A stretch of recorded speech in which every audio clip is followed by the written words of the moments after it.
Greetings everyone! This year marks the 25th anniversary of Sonic the Hedgehog. Yeah, the blue rodent's still kicking through the ups, downs, and all-arounds after all this time. So I might as well start celebrating with reviewing something that was released during another Sonic anniversary, Sonic Genesis.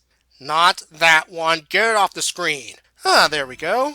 Yes, Sonic Genesis, the 4-part comic miniseries released during Sonic the Hedgehog's 20th anniversary. There is some setup to this story, so let's go over that quickly.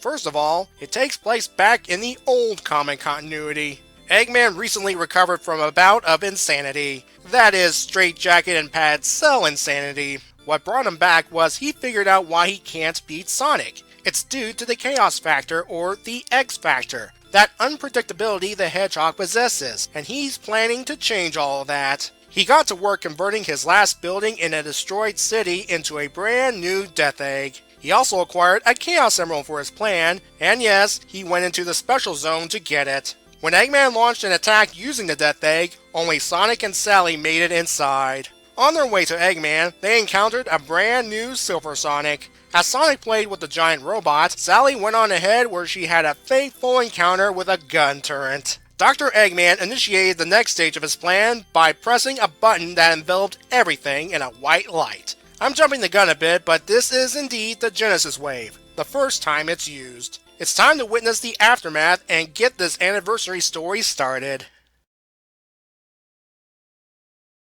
Our story begins with Sonic running through Green Hill Zone. He's investigating why people and animals are going missing when he comes across a group of Motobugs for the first time. After questioning these robots' nature, as well as giving them their signature names, Sonic destroys them. Well, at least Sonic knows what's happened to the animals. Sonic then hitches a ride on a Newton Badnik so he can get to its boss quickly. Said boss, at least in this area, is Snively, who's been collecting animals for his uncle. That is, until Sonic uses his Badnik to destroy the imprisonment capsule. Sonic assigns blame to Snively for what's going on. Snively reveals he's part of a bigger design, that of his uncle, Dr. Eggman, who plans to replace nature with machinery and animals will power his robots. Sonic calling Eggman a jerk causes Snively to whip out the ball and chain. Still, thanks to Sonic's speed, he easily beats Snively and Big Nose retreats. Sonic steps on another capsule to release more animals and a few individuals. Hello? Yes, we are introduced to this world's version of Sally Acorn and her friends, Boomer Walrus, and Antoine Depardieu. Sonic figures they're some of the missing people. Before Sonic leaves, Sally explains that they're investigating and trying to stop Eggman from kidnapping animals. There is also another problem. They believe Dr. Eggman's also responsible for a series of big earthquakes. Sally asks Sonic to join them, with an obvious "this hedgehog's cute" expression on her face. Sonic refuses since they'll slow him down.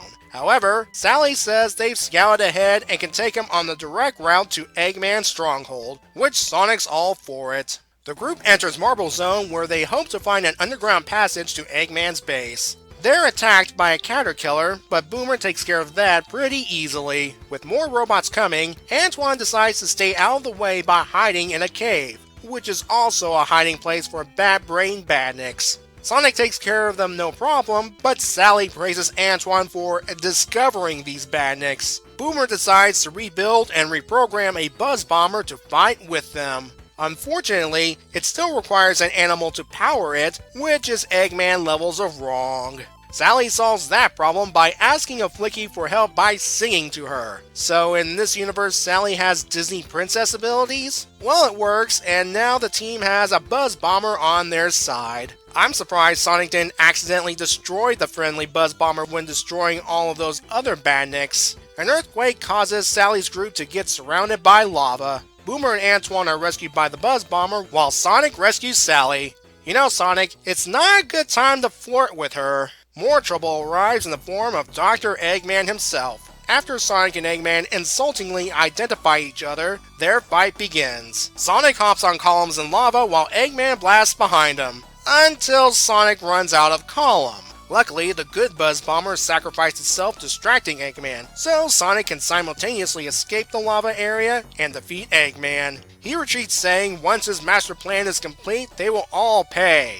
Well, once he figures out said plan and the purpose of that glorious battle station, Sally thanks the Flicky for her help, and the group heads towards the underground passage, and the issue ends with them entering a familiar and frustrating place to the game audience. It's obvious at this point that this issue begins the Sonic 1 adaptation. I'm going to jump the gun a bit, but the next issue concludes this adaptation, and the final two issues of this miniseries tackle Sonic 2. Being an adaptation of Sonic 1, there is of course differences from the source material. For example, Sniffly's the one driving the ball and chain Eggmobile. Heck, the fact that there are SatAM/comic characters in this story, period. And there are differences between these incarnations of the characters and the characters when the Genesis Wave was activated. Sniffly despised his uncle in the old universe, but here he admires him. Rotor, or in this case Boomer, his childhood nickname, is not crippled. In fact, he's pretty strong in this incarnation. Antoine's a full-on scaredy cat compared to his original self. Though to be fair, his original self started out like this before character development. Also, Antoine's last name is Depardieu instead of DeCoulet. It's more than likely a shout out to his SatAM cartoon counterpart who also had that surname. Then we have Sally. We don't know if this incarnation's a princess, but she's in charge of her little group. And there's that singing to the animals thing I mentioned earlier. Plus, she's not Swiss cheese at the moment, so that's something I guess. Our two game characters, Sonic and Eggman, are what you'd expect. Sonic's cocky while at the same time fighting for those who can't fight back, and Eggman has a big ego and hates losing. So far, the plot follows the game. Sonic's stopping Eggman from putting little animals inside machines and ruining the environment. There are a couple of other plot points that will be more important as the miniseries goes on. First, the earthquakes, which Sally and company believe to be more of Eggman's handiwork. Spoilers, they're right. The earthquakes are also responsible for some gimmicks found in game levels. For example, Marble Zone's lava sections. We'll see more of this as the miniseries continues. The second plot point involves memory. Throughout this part, Sonic's had brief bouts of deja vu, including naming Badniks and feeling like hanging out with Sally's group is right. Other characters will have some memory flashes later in this miniseries. Finally, we have the art. The cover mimics the North American box art for Sonic 1, and the trend continues for the next couple of issues. The cover artist Spaz also did the breakdown penciling. Tracy Yardley did the finishing touches, and this trend will continue next issue. So far, the art's looking great. This issue gets an 8. There's some fun elements here, and it's a good start to the miniseries. The inclusion of the SatAM characters might rub some people the wrong way, but I don't mind it here, as it'll later serve some plot significance. I'll talk more about what's been included and omitted when we return to this miniseries later this year. Until then, folks, have a good day and be safe.